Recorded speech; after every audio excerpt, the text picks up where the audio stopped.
Tem certeza?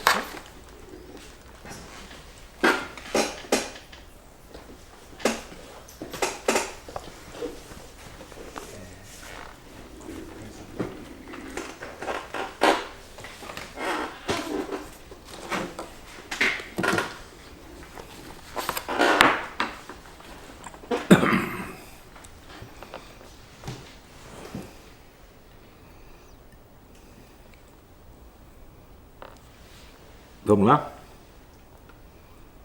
Pode ir, Leila? Pode. Então, boa noite, sejam bem-vindos. Vocês me desculpem por tocar neste assunto durante o nosso curso, mas eu acho que isso é um acontecimento muito importante para vocês entenderem qual é o estado de coisas na sociedade brasileira, sobretudo na cultura brasileira e na mídia brasileira, né?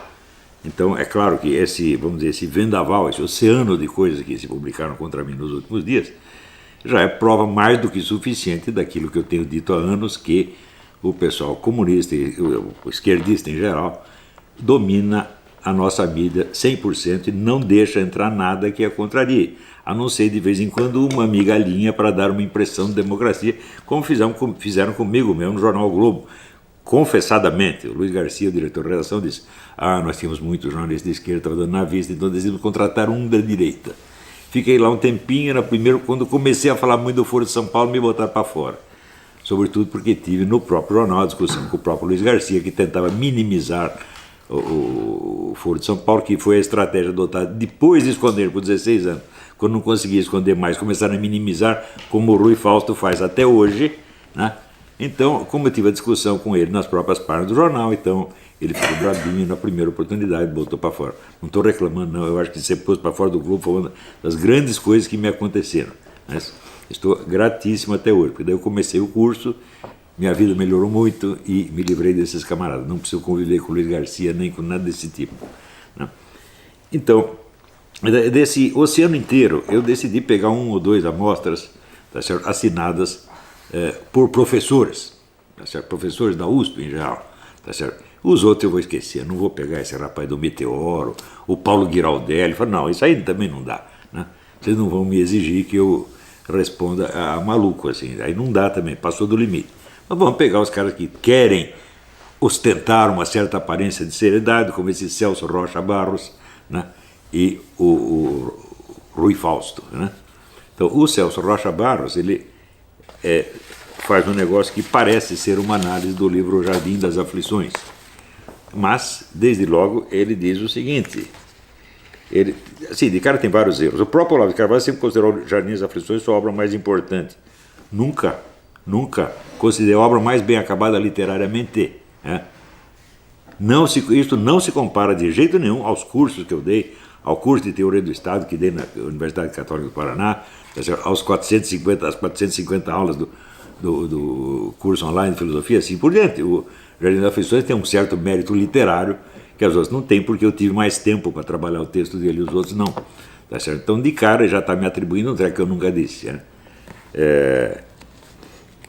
Segundo, ele diz o seguinte, ele diz que eu assisti àquele ciclo de debate sobre ética organizado no MASP pela Marliana Chauí, secretário de Cultura Luiz Erundina, e que eu achei a palestra sobre Epicuro, proferida por um professor de esquerda da USP, uma porcaria. Desconfiou que aquilo deveria ter um grande significado histórico. Não, isto é exatamente o contrário do que eu digo no livro. Uma coisa é você achar que um acontecimento tem um grande significado histórico. Outra coisa é você descobrir ou enxergar o movimento maior da história por trás de um acontecimento que não tem importância nenhuma.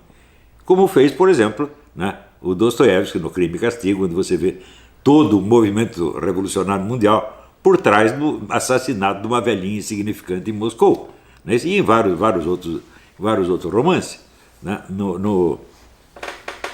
na Montanha Mágica do Thomas Mann, ele enxerga a crise europeia por trás da radiografia do tuberculoso, né, um cara assim insignificante, né, internado no hospital, e por trás da radiografia ele vê toda a Europa em decomposição.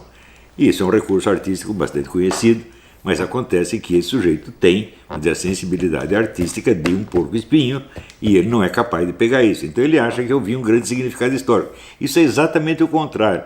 Ou seja, e pior, não apenas é o contrário, mas eu avisei que era o contrário. Eu disse isso no começo e no fim do livro. Disse no começo e no fim reafirmei. Isto aqui é uma tentativa de você captar, né, fenômenos históricos de grande porte por trás de um treco que não tem importância nenhuma, que é a conferência do idiota do MASP. Mas, também é óbvio que o sujeito não capta nem qual é o assunto do livro, então nem vale a pena saber o resto do que ele disse. Mas também é muito comum, né, esse pessoal blefar assim, com julgamentos sumários e peremptórios não justificados. Né? Por exemplo, o Rui Fausto diz: as opiniões dele sobre Hegel são ridículas. Digo, quais opiniões e onde está exatamente o ridículo? Né? Eu me lembro o seguinte: eu nunca escrevi nada sobre Hegel, nenhum único artigo, nenhum capítulo de livro, nada. Assim, citei ocasionalmente a propósito de outras coisas. Por exemplo, eu me lembro de ter citado uma frase dele a respeito da questão, vamos dizer, da negatividade da inteligência humana, porque eu estava falando de uma outra coisa e citei aquilo. Então, qual é exatamente a minha interpretação de Hegel? Que eu saiba, eu não tenho nenhuma. Mas o sujeito diz isto, dá a impressão que ele examinou profundamente o negócio e do alto do seu domínio do assunto, ele julga o principiante que está dando o palpite. Não entra em detalhes, porque se entrar em detalhes vai se ferrar. Né? Do mesmo modo, este aqui também diz: não, a opinião dele sobre Epicuro é ridícula. Aonde? Cadê o ridículo? Me mostra. Né? E daí ele diz o seguinte, que eu disse que o problema de Epicuro é o mesmo problema de Marx. Eu não falei nada disso. Nada disso. Falei que há uma analogia longínqua, tá certo, entre a concepção totalmente subjetivista de Epicuro, de que tudo o que existe vem mais da nossa imaginação, tudo que nós conhecemos vem mais da nossa imaginação do que da realidade, e a própria concepção do Marx, que as pessoas não percebem, porque Marx diz que é materialista, tá certo? Mas ao introduzir no materialismo a noção de materialismo dialético, ele introduz ali a noção do trabalho humano que transforma a natureza. Então a natureza só existe para Marx como uma matéria-prima da indústria. Então ela não é o fator ativo como é para os outros materialistas. Ela é uma superfície passiva sobre a qual age o quê? A inteligência humana. Então qual é o fator decisivo da estruturação da realidade? A inteligência humana. Então é o que eu disse no Jardim da Reflexão. Marx pensa que é um materialista, ou diz que é um materialista, mas na verdade ele é um idealista subjetivo coletivo.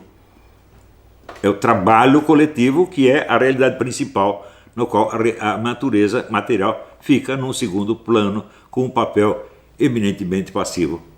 Não há um único processo natural que, segundo Marx, seja causa histórica predominante, como por exemplo era para Buckley, que dizia que a geografia é o fator dominante, tá certo? Ou como Hippolyte Taine, né? a raça, o lugar e o momento. E esses são materialistas mesmo.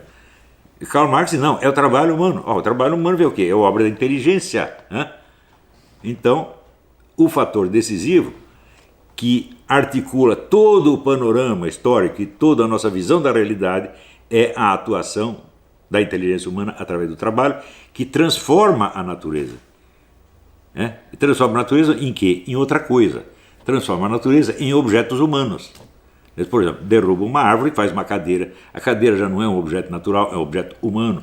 E assim por diante. E esses objetos humanos, que depois vão ser as mercadorias, estas são o centro da descrição do mundo de Karl Marx. Eu digo, isso não é um materialismo de maneira alguma. Foi isso que eu disse. Mas este cara não pode entender, então ele acha que é o seguinte, que eu atribuí a Karl Marx, Karl Marx era epicurista, Karl Marx pensava como Epicuro. Eu não falei nada disso. Então este cara chega professor, vem aí com o título de Harvard, título do Raio que eu parta, não sabe ler. Este camarada eu já peguei em flagrante analfabetismo funcional anos atrás. Coloquei até, não preciso dizer aqui porque já coloquei uma nota no Facebook ontem, lembrando este episódio, onde eu digo uma coisa, ele entende exatamente o inverso. Não é isso? Ora, nesse caso, como no do Rui Fausto, eu asseguro o seguinte: o analfabetismo funcional é um obstáculo, é um defeito na pessoa que busca a verdade, que busca se tornar inteligente, adquirir cultura, etc. Mas para o vigarista ele é uma vantagem. Por quê?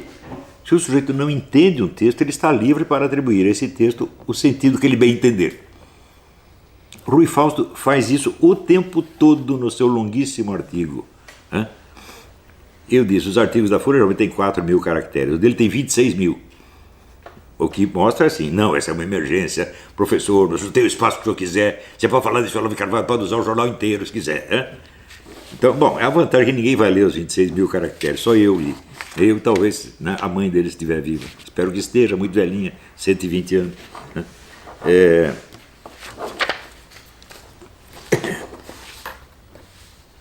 Então,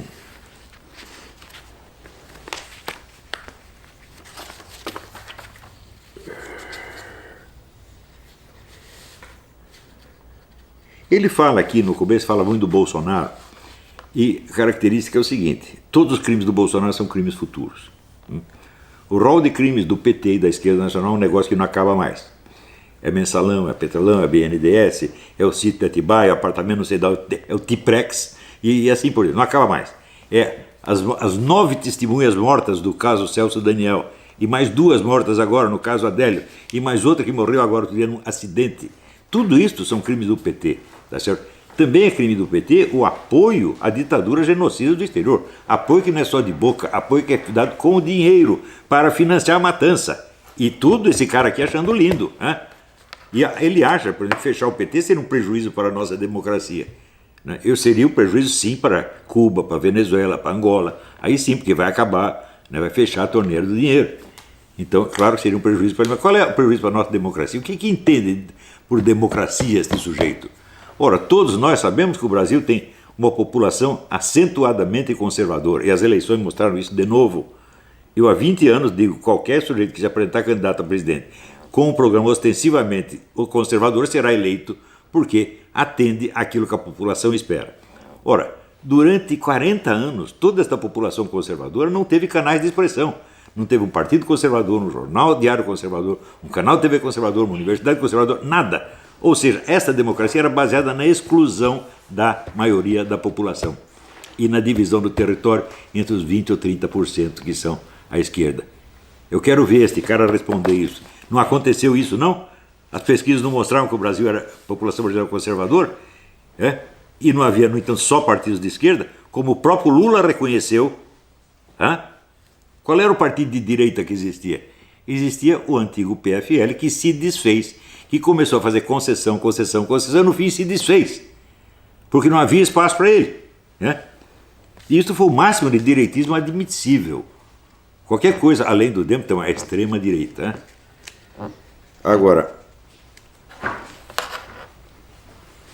ele já atribui aqui ao Bolsonaro a seguinte coisa: o Bolsonaro disse que vai cortar as verbas de publicidade de algumas empresas de mídia, ou de todas elas. Então aqui ele já entende o seguinte: o Bolsonaro vai usar isso para controlar a mídia de maneira que ela não investigue os crimes dele. Que crimes? Por exemplo, aquele negócio do WhatsApp, que a polícia investigou e viu que não existiu. E que a Folha já está sendo processada pelo Luciano Hang e vai pegar você também, o Rui Fausto, porque você está renovando a acusação que já foi desmentida pela polícia. E outro crime é assim, é a empregada do gabinete dele que foi encontrada arrumando a casinha dele não sei onde. Isso é um crime, você vê. O que é o mensalão, o petrolão, o BNDES, as mortes todas perto disso. Olha, a empregada estava lá varrendo a casa do homem, que coisa. Falta total de senso das proporções.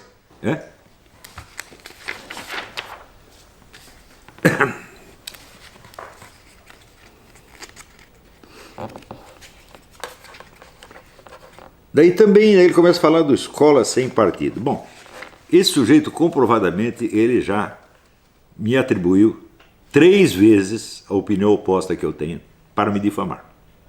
Primeiro, tive uma discussão com o pessoal intervencionista, onde eu estava tomando uma posição manifestamente contra a intervenção militar, e ele disse que eu estava defendendo a intervenção militar. Então por que ele fez isso? Ele vem com a imagem pronta do fascista militarista, e eu tenho que me enquadrar nessa imagem de qualquer maneira, mesmo que ele tenha que modificar tudo que eu disse. Então, esse cara, evidentemente, é um farsante, tá certo? É um mentiroso, de espécie muito baixa, né? O fato de ser professor emérito da USP não quer dizer coisíssima nenhuma, né?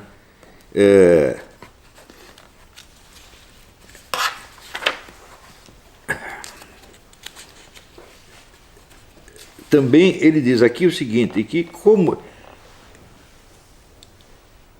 o governo Bolsonaro certamente vai fazer alguma coisa contra esses partidos comunistas aliados à ditadura genocida, ele acha que isso é um prejuízo enorme, e diz o seguinte: o Olavo é partidário do regime húngaro do Viktor Orbán. Ele diz, olha, só neste artigo aqui ele escreve mais vezes o nome do Viktor Orbán do que eu escrevi durante a minha vida inteira. Eu acho que eu escrevi uma única vez, quando ele proibiu a entrada de imigrantes, ou fechou o Partido Comunista, mas dessas duas vezes. Eu achei que aquilo era bom. O resto, o que eu sei sobre o regime do Viktor Orbán? Não sei mais absolutamente nada. E não é porque eu louvei uma atitude do cara que eu sou adepto ou defensor ou ideólogo do regime dele, porra. Eu me lembro, por exemplo, de ter escrito muitas vezes, feito elogio ao governo João Goulart, porque ele publicou os melhores livros didáticos que já houve nesse país. Isso quer dizer que eu sou adepto do João Goulart? Hã? Então você pode louvar uma medida do cara sem nem saber qual é o resto do regime dele, como de fato eu não sei. Agora, ele quer o quê? Viktor Orbán é fascista, então temos que fazer do Olavo um propagandista do Viktor Orbán para fazer eu parecer fascista. É isso que esse cara faz o tempo todo. Então, vamos lá. Pior. Hã?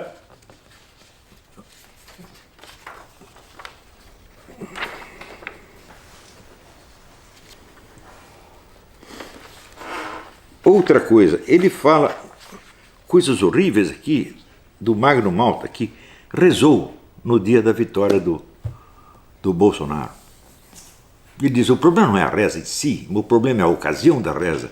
Eu digo, o que tem de errado na ocasião da reza? Você ganhou uma eleição, é errado agradecer a Deus? Né?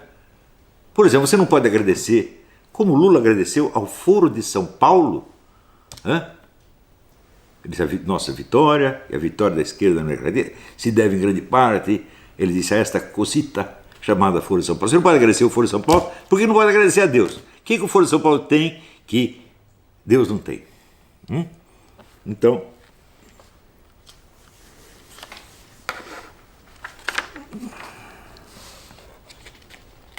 outra coisa. As ligações de PT, FARC e Foro de São Paulo, ele dá a impressão de que é apenas uma série de analogias longínquas que eu fiz. Então, olha aqui, como ele retrata o meu raciocínio, né?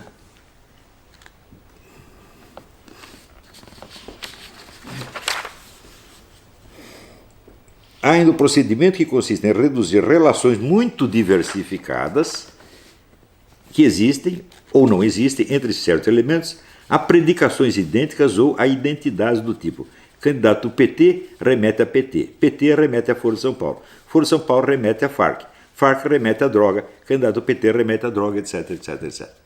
Então é o seguinte, não há relação nenhuma entre essas coisas, são apenas analogias que eu fiz. Olha aqui, ô moleque, né? O Lula presidindo a Assembleia Geral do Foro de São Paulo, ao lado do Manuel Marulanda Gomes, comandante das Farc, é mera analogia que eu inventei, fui eu que botei os dois juntos lá só para fingir que existia alguma relação, né? A proteção que o PT sempre deu ao ingresso de elementos do Foro de São Paulo e das Farc no território nacional, fui eu que inventei. O ministro do Lula, Gilberto Carvalho, dirigindo junto com o Manuel Marulanda a revista América Livre do Foro de São Paulo, fui eu que inventei. Tudo isso fui eu que inventei. E as Farc introduzindo 200 toneladas de cocaína por ano no Brasil, em troca de armas trazidas do Líbano pelo Fernandinho Bouramar, fui eu que inventei. Então ele quer reduzir uma figura de linguagem, fatos brutais, fatos brutos e brutais, que eles tentam esconder de toda maneira. Então este camarada é cúmplice de tudo isto. Porque quando a mídia ocultou por 16 anos a existência do Foro de São Paulo, você reclamou? Ou achou lindo? Né? Ou está reclamando que eu tenha divulgado a coisa? Né? Outra coisa, porque, veja, uma organização que reúne vários chefes de Estado e quase 200 outras organizações, ora, é uma coisa pequena, não merece atenção, é uma questão de somenos, é como se tivesse assim, sei lá, foram passar o fim de semana na praia.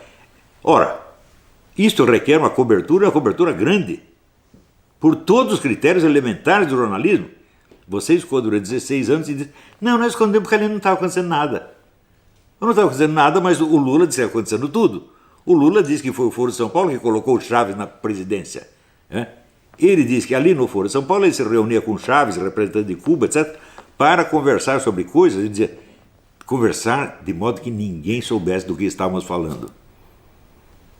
Ou seja, ele estava tramando intervenções na política interna de outros países, junto com membros desse, com o presidente desse país e de outros países ainda. Isto não é assunto? Né? Ora, e você não ajudou a esconder tudo isso e não está brabinho porque eu divulguei? Você jamais vai me perdoar porque eu divulguei isso. Né? Outra coisa. A escola de Frankfurt visaria o domínio cultural? Falso. Isso seria aproximar a revolução contra o capital, do Gramsci, do discurso do Adorno, cético quanto à praxis, naquela conjuntura, pelo menos. Ora, eu nunca disse que a escola de Frankfurt tinha um plano de tomar o poder. O plano dela era a destruição dos valores civilizacionais do Ocidente. O que ia acontecer depois, eles jamais discutiram. Aliás, expliquei várias vezes isso. Eles só acreditavam no trabalho do negativo. Então, discutir como seria o socialismo, como ia fazer a revolução, tudo isso para eles era besteira. Eles insistiam no trabalho do negativo, na destruição. Isso que eles chamavam exatamente de dialética negativa. Então, eu nunca disse que eles tinham um plano para tomar o poder. Eles só tinham um plano para destruir a civilização ocidental, os valores ocidentais, a Igreja Católica, etc, etc. Né? Você não vai dizer que eles não tinham isso? Né? Então, eles eram apenas pessoas boazinhas, né?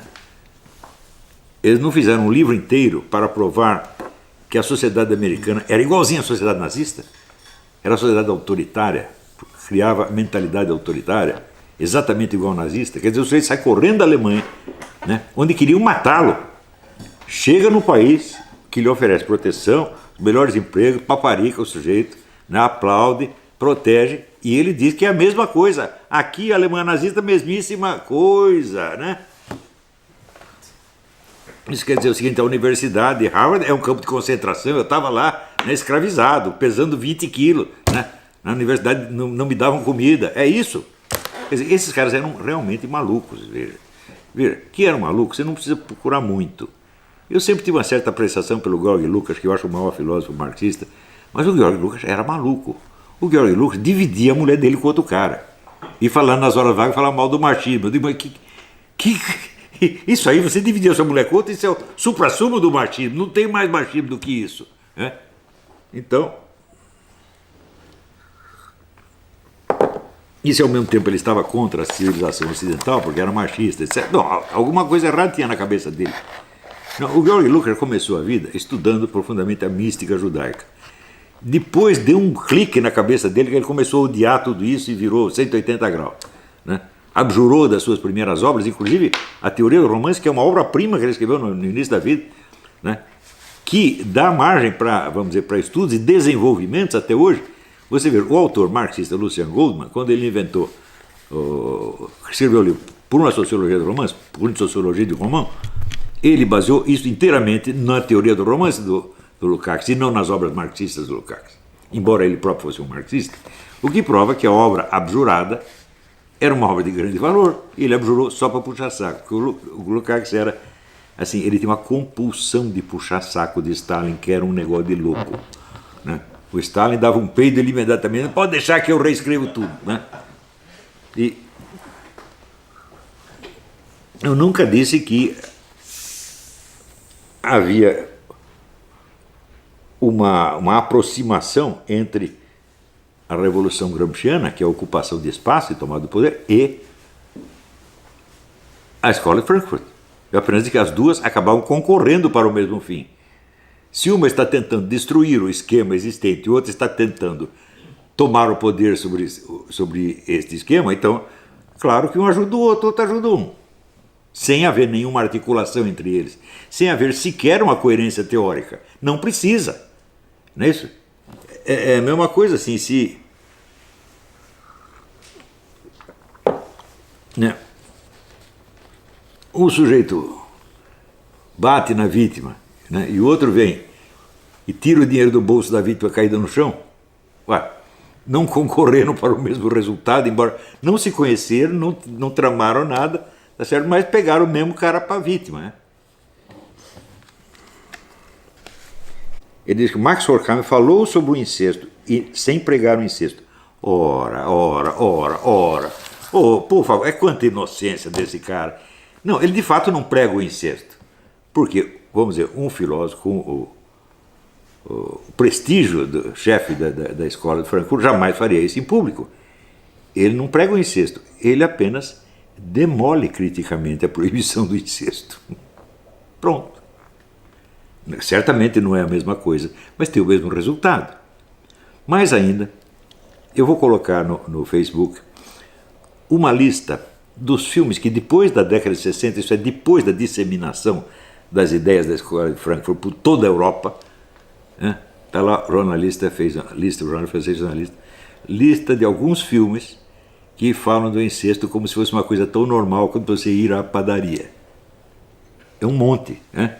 Ou seja, a começar pelo Louis Malle é um grande cineasta, né? Fez Le Souffle au Cœur, O Sopro no Coração, é um filme praticamente uma apologia do incesto. Não é uma apologia, mas ele embeleza o incesto. Então, você vê aqui, também, este cara faz de conta que ele não sabe o que é influência cultural. Se não há uma pregação ostensiva, ele diz, não fizeram nada. Digo, ora, você acha que caras com a envergadura intelectual do Max Horkheimer, do George Orwell, vão sair fazendo pregação aí? Não, ele sabe o que é influência cultural. Eu sei o que é uma influência cultural, meu filho. Eu estourei com a hegemonia intelectual esquerdista no Brasil, só nas universidades e na mídia que não, sem fazer nenhuma pregação, através do quê? Influência cultural, que é uma coisa muito mais sutil e de muito mais longo prazo. Foi exatamente assim também que o Solzhenitsyn derrubou o sistema soviético. Ele não fez nenhuma pregação, ele não disse, vamos lá, vamos matar os comunistas, nada disso.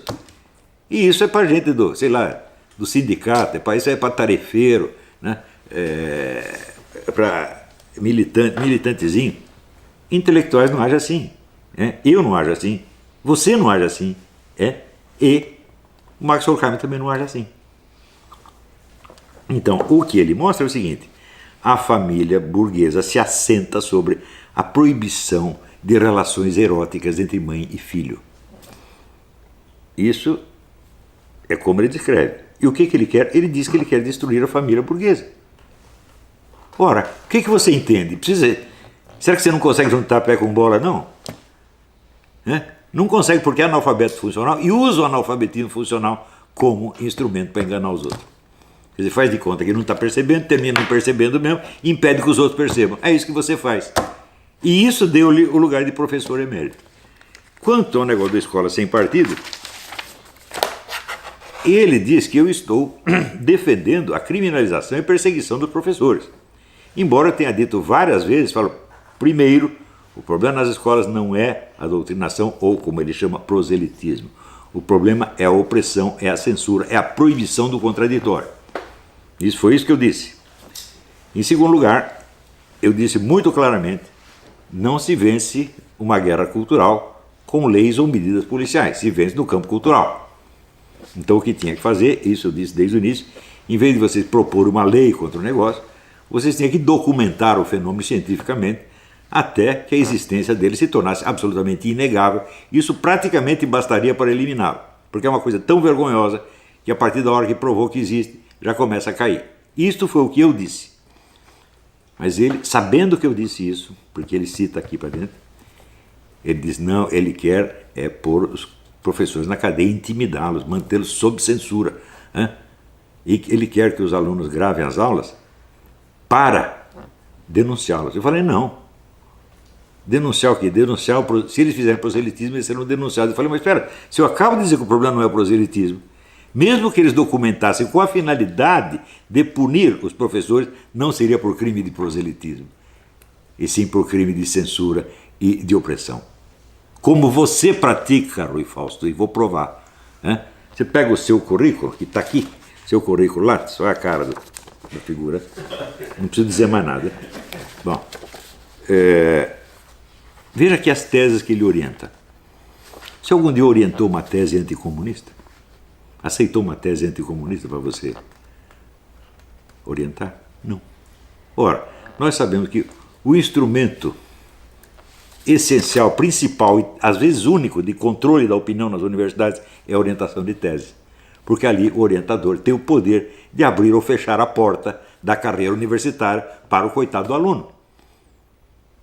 Então, se você não aceita, você não orienta as teses. Todas as teses que você orientou são assim, todas são sobre temas ou autores marxistas, todas sem exceção.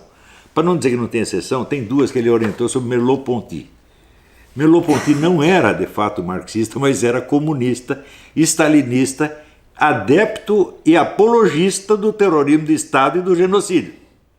Mais tarde, no fim da vida, se arrependeu, mas ele foi isso. Então, este é o único autor não marxista. Então não precisa ser marxista para você ser objeto das teses aprovadas pelo professor. Basta ser comunista. Basta ser puxa-saco de comunista. Né? Então, isto é o que você fez. Você alguma vez aceitou orientar ou aprovou uma tese, não digo anticomunista, mas não comunista, ou alheia ao comunismo? Nunca na sua porca vida. Nunca. Né? Então você ficou lá para você promover o ingresso de mais comunistas na classe universitária. Isto é a sua vida. Veja tudo o que você escreveu. Veja os livros dele. Bom, não vou pegar a lista de artigos, que também é tudo sobre isso.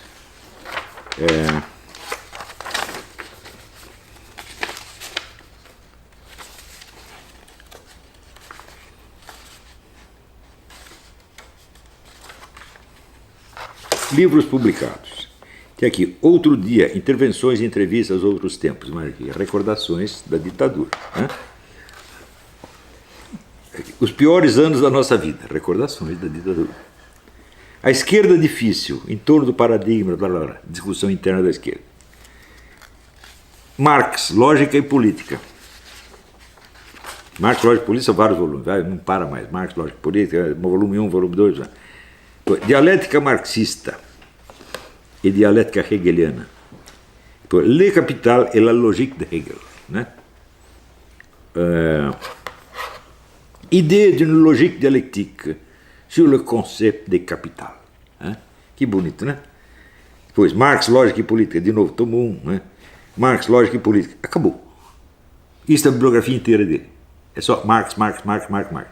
Então eu digo, esse sujeito, ele é um marxista fanático, não pela intensidade da sua adesão ao marxismo, que é difícil medir, mas, como todo fanático, ele não o é pela intensidade da sua adesão, mas pelo fato de que ele, olhando tudo pelos olhos do marxismo, ele é incapaz de tomar o marxismo como objeto e examiná-lo de fora.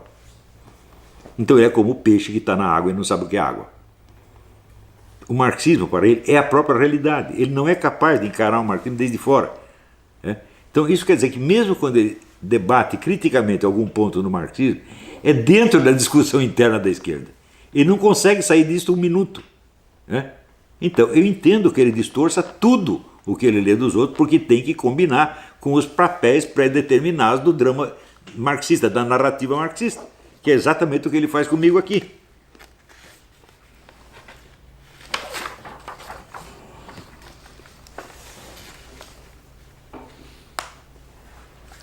Ora.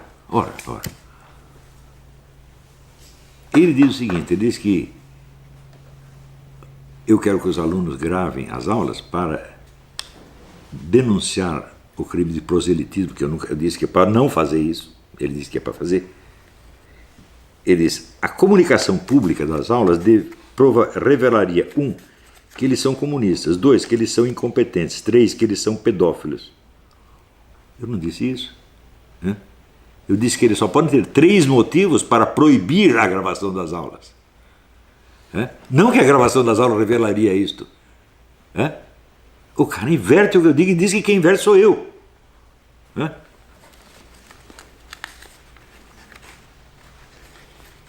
Então ele insiste que eu estou aqui querendo punir o proselitismo. Eu estou dizendo que o problema não é esse. Você faz o proselitismo que você quiser. Mas deixa o aluno fazer o proselitismo contrário. Você alguma vez deixou, Rui Fausto? Até estimulou o sujeito? Não, expressa a sua ideia, vem aqui, vou te ajudar, oriento sua tese. Nunca! Não, você não fez, seus amigos comunistas também não fizeram, ninguém fez na USP, porra. Então, se a gente quiser fazer uma tese desse tipo, ele ia ter que fazer, talvez na faculdade de educação, às vezes passava alguma. Mas na filosofia USP não passava. No máximo, vamos dizer, o máximo que eles aceitavam é um pouco de objeção positivista weberiana. Isso é o máximo. Por quê? Isso aí já está integrado no debate interno da esquerda. Então, se você tem que ser ou o marxista ou o weberiano. Está aí a oposição controlável.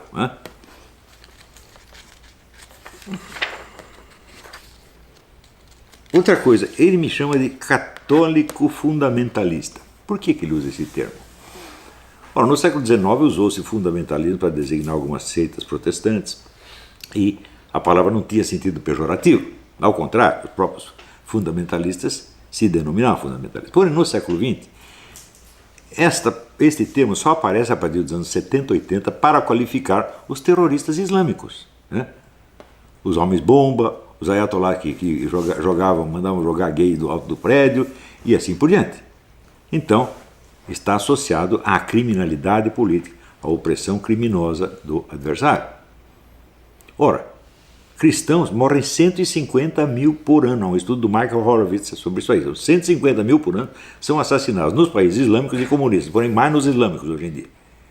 Ao usar o termo fundamentalista, ele está igualando os cristãos àqueles que os matam. E ele sabe perfeitamente disso. Isto é a inversão mais perversa que eu já vi.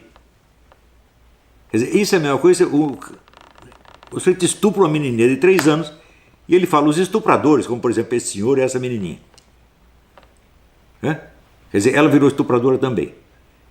Como é que um sujeito faz isso e pode pretender até alguma dignidade intelectual? Olha aqui, Rui Fausto, você não é filósofo, você não é sequer um intelectual, você é apenas um aparatchik muito vagabundo. É isso que você é. Você só serve ao movimento comunista e a mais nada. Você nunca foi capaz de sair dentro do universo marxista por um momento para examinar aquilo de fora. Tanto que você acha horrível fechar partidos comunistas que, onde eles governam, fecham todos os outros partidos. Você alguma vez disse Você disse alguma coisa contra o governo cubano? Você foi contra a participação de agentes cubanos e venezuelanos no Foro de São Paulo? Nada. Você disse, nós somos diferentes dos velhos comunistas, nós somos comunistas democráticos. Eu digo, bom, então prove isso. Prove com atitudes. Não é só falando. Na hora H, você vota com eles, você os aprova, você os protege, porque é tudo família. E ainda quer sair bonito como democrata.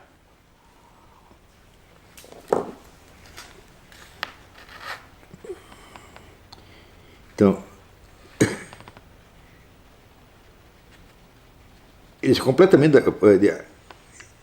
ele concorda que as aulas são patrimônio público, se são dadas numa universidade, foi escola pública. Mas ele diz, a gravação, a publicidade se faz com vistas ao interesse teórico das aulas e à transmissão do saber. Isso é completamente diferente da gravação que visa o controle policial do professor. Eu digo, muito bem, e se o professor estiver exercendo controle policial como você exerce?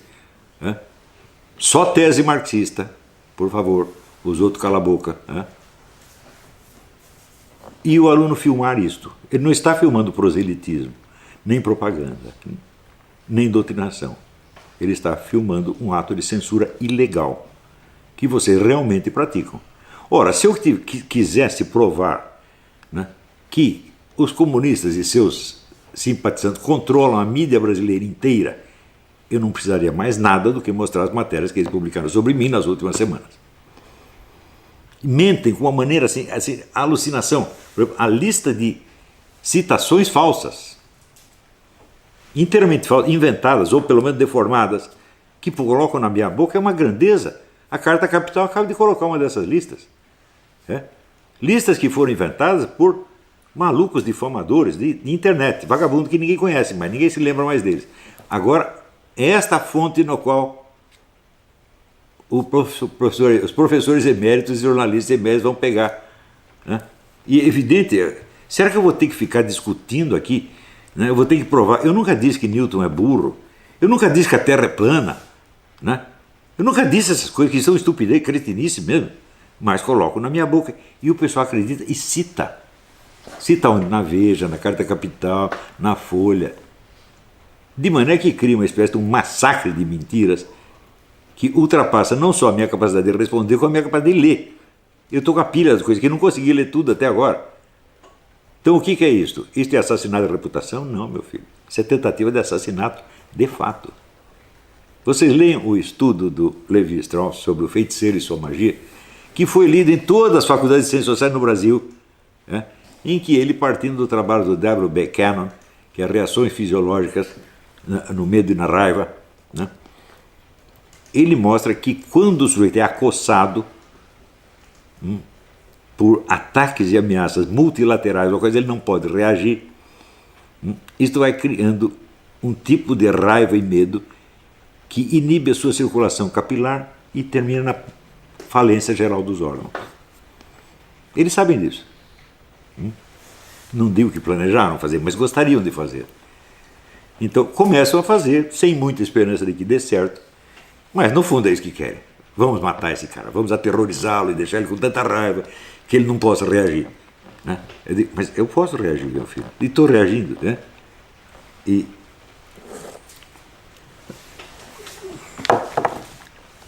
eu não vou ficar aqui curtindo raiva impotente, eu não faço isso. E já tem também um monte de processo rolando. Todos vocês vão ter mais dia de responder por essas brincadeiras. Você acha que eu vou ficar parado aqui sofrendo com raiva? Como se algum dia eu tivesse esperado atitude melhor da parte de vocês. Como se eu não os conhecesse há quase 50 anos, meu Deus do céu.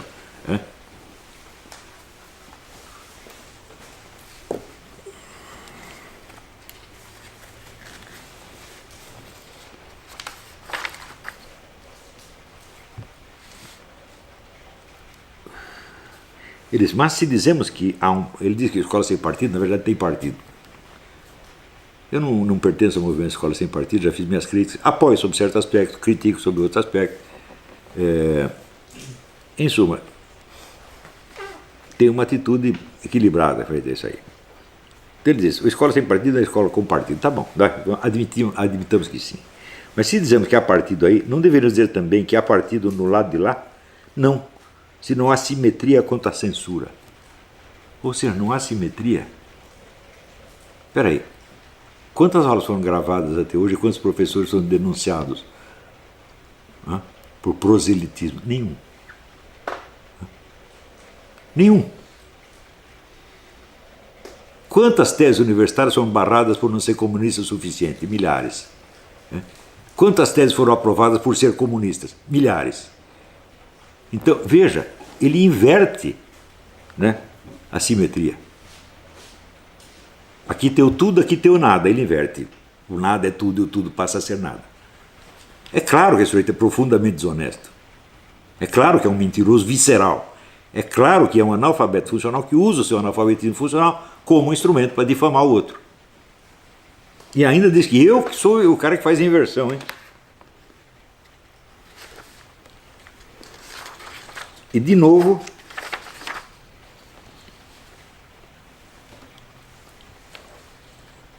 ele diz que quando eu afirmo que eu não quero perseguição de professor, mas eu quero as gravações, eu estou querendo a punição dos professores.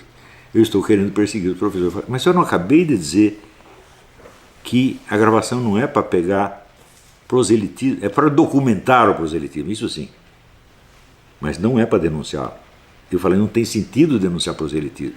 O proselitismo eu acho que é um direito de qualquer um, de um lado como do outro.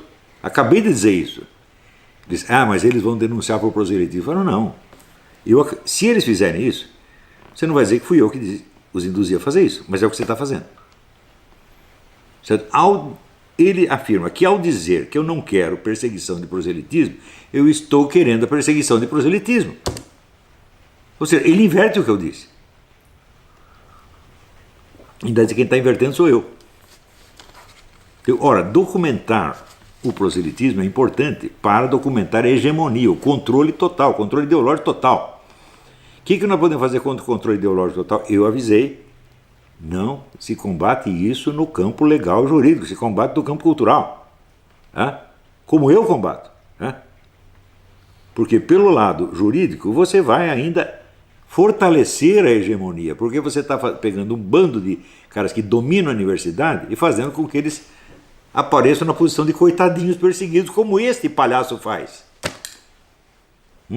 Ninguém gravou uma aula sua, ninguém jamais disse uma palavra contra você, eu sou o primeiro.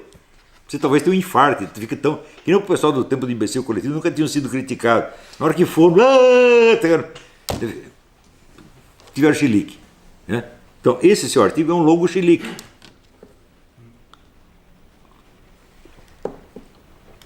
E vai ter outro, porque é o seguinte, rapaz, não é que eu discordo de você, eu não te respeito, você não merece nem um pouco de respeito, você é um aparaxinique muito vagabundo que mente a serviço do movimento comunista, o movimento mais genocida, mais assassino que já existiu, do qual você é um servidor barato.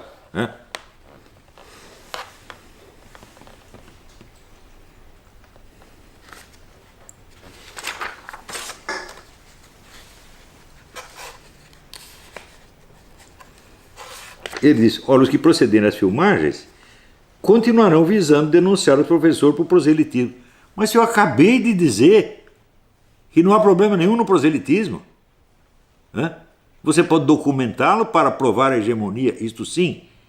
E daí, se houver perseguição, provar que vocês, baseados na hegemonia, vocês oprimem os discordantes, que é o que vocês de fato fazem.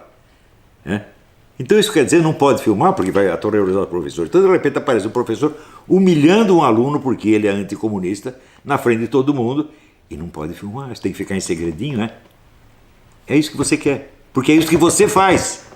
Você boicota os anticomunistas, você só promove comunista. Então, a gente de repente filma lá o professor Rui Fausto.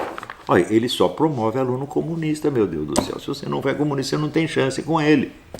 Se alguém documentar e se filmar isso, ele está perseguindo você por você ter opiniões? Ou por você dar opiniões? Não, está perseguindo você por você proibir o outro de dar opiniões. Ou proibir de tê-las. Que é exatamente o que vocês fazem, tá bom? Então, bom. Por enquanto é só. Daqui a pouco voltamos com as perguntas.